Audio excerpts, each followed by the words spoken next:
নমস্কার। হিন্দু ধর্মে এত দেবদেবী কেন? এই প্রশ্ন প্রায় অনেকেরই মনে আসে। আজ আমরা এই প্রশ্নের উত্তর খুঁজব এক আধুনিক পিতা ও তার পুত্রের ছোট্ট সুন্দর একটা গল্পের মধ্যে দিয়ে। ভারতবর্ষের রাজধানী দিল্লিতে বাস করেন প্রলয় সামন্ত।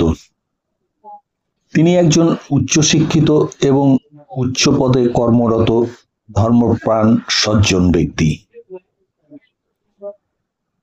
আধুনিক জীবনে অভ্যস্ত হলেও তিনি ও তার পরিবারের সকলে গভীরভাবে ঈশ্বর বিশ্বাসী। প্রতিদিন সকালে প্রলয় তার ইষ্ট দেবতাকে স্মরণ মনন করে দিনের কাজ শুরু করেন।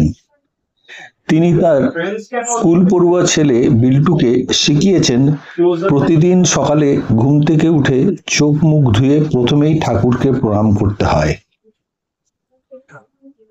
বিল্টু বাবা মায়ের নির্দেশ অনুসারে প্রতিদিন সকালে ঠাকুর দেবতাদের প্রণাম করে তার সারাদিনের কাজ শুরু করে এবং স্কুলে যাওয়ার প্রস্তুতি নেয়। একদিন হঠাৎ কৌতূহলী বিল্টু বাবাকে প্রশ্ন করল, আচ্ছা বাবা, আমরা প্রতিদিন সকালে ঠাকুরকে প্রণাম করি কেন? মৃদু হেসে প্রলয় বললেন, কারণ বাবা, আমরা জন্মগতভাবে হিন্দু, আর আমাদের ধর্মে দিনের শুরুতে ভগবানকে স্মরণ করা খুবই শুভ। কিন্তু কিশোর মন তো নানা প্রশ্নে ভরা। কাজেই সে আবারও জিজ্ঞেস করল, বাবা, হিন্দু ধর্ম বলতে আসলে কি বোঝায়? প্রলয় বললেন, খুব ভালো প্রশ্ন করেছো বাবা।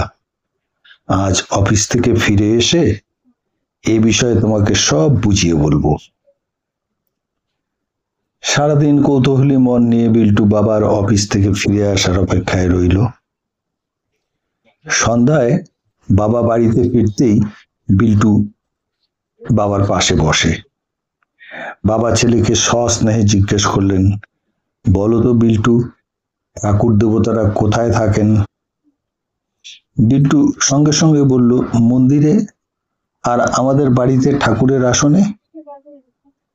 বাবা হাসলেন, না বাবা, ঠাকুর শুধু মন্দিরে এবং আমাদের বাড়িতে ঠাকুরের আসনে থাকেন তা নয়, তিনি সর্বত্র আছেন। গাছে, গাছের পাতায়, নদীর জলে, সমুদ্রের ঢেউয়ে, রাস্তার পাথরে, পাহাড়ে, মরুভূমিতে, এমনকি তোমার হৃদয়েও তিনি আছেন। ভগবান সর্বব্যাপী। বিল্টু আবার প্রশ্ন করল, তাহলে মা প্রতিদিন ঠাকুরকে খেতে দেন কেন? প্রলয় বুঝিয়ে বললেন, পূজা মানে শুধু ঠাকুরকে খাবার দেওয়া নয়।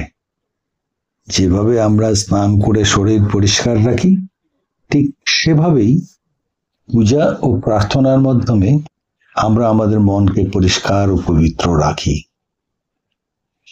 এরপর তিনি বললেন, হিন্দু ধর্ম কোনো বাধা ধরা নিয়ম নয়। হিন্দু ধর্ম আমাদের জীবন দর্শন। হিন্দু ধর্ম শেখায় সর্বত্র ভগবান আছেন। তাই আমরা প্রকৃতিকে ভালোবাসি। গাছ, পশু, পাখি, নদী, পাহাড় সবকিছুতে ঈশ্বরের অস্তিত্ব দেখি। কিছুক্ষণ ভেবে বিল্টু এবার বলল, আচ্ছা, আমাদের এত দেবদেবী কেন বাবা? এবার বাবা মৃদু হাসলেন।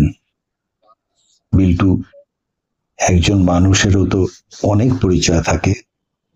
যেমন ধরো, বাড়িতে আমি তোমার বাবা, তোমার ঠাদ্দু ঠাম্মির ছেলে, তোমার কাকুর দাদা, আবার এই আমি আমার অফিসে একজন অফিসের কর্মী।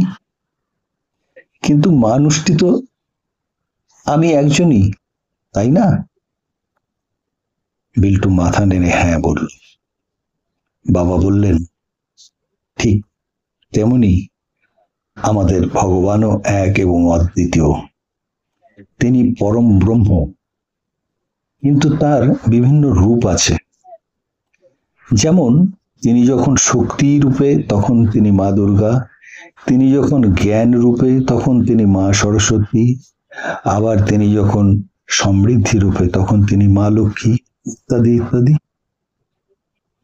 তাই রূপ আলাদা হলেও ভগবান একজনই, তিনিই পরম ব্রহ্ম। জানো তো মিল্টু, আমাদের শাস্ত্রে বলা হয়েছে একং সদ বিপ্রা বহুধা বদন্তি, অর্থাৎ সত্য এক, তবে জ্ঞানীরা তাকে বিভিন্ন নামে ডেকে থাকেন। বিল্টু গভীরভাবে শুনছিল। কিছু পরে সে বলল, বাবা, তাহলে হিন্দু ধর্ম শুধু পূজাপাঠ নয়, এটা ভালোবাসা, সহানুভূতি আর সত্যের পথ চলা? প্রলয় ছেলেকে বুকে টেনে নিয়ে বললেন, হ্যাঁ বাবা, হিন্দু ধর্ম মানে ঘৃণা নয়, ভালোবাসা, বিভেদ নয়, ঐক্য, অন্ধকার নয়, জ্ঞান অর্থাৎ আলো, জীবনকে শ্রদ্ধা করা। তিনি আরো বলেন, যখন তুমি কারো উপকার করবে, প্রকৃতিকে রক্ষা করবে, মনের ভিতর সৎ ও পবিত্র থাকবে, তখনই তুমি প্রকৃত হিন্দু। বিল্টু বাবার গলা জড়িয়ে ধরল। প্রলয় আবারও বললেন, হিন্দু ধর্ম কোনো ভয় বা বাধ্যবাধকতা নয়, এটি এক অনন্ত যাত্রা, নিজেকে চিনে নেওয়ার যাত্রা, জগৎকে ভালোবাসার যাত্রা এবং ভগবানকে উপলব্ধি করার যাত্রা। তাই মনে রাখবে, দেবতা যতই ভিন্ন ভিন্ন রূপে ভিন্ন ভিন্ন পরিচয়ে প্রকাশিত হন, সত্য একটাই, ভগবান আছেন আমাদের ভিতরে, আমাদের কর্মে, আমাদের ভালোবাসায়। এটাই হিন্দু ধর্মের আসল শক্তি এবং এটাই আমাদের হিন্দু ধর্ম।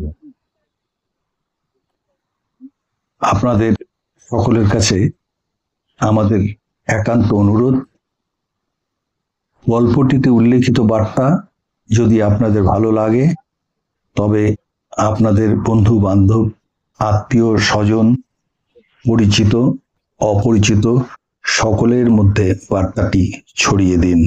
ওম শান্তি।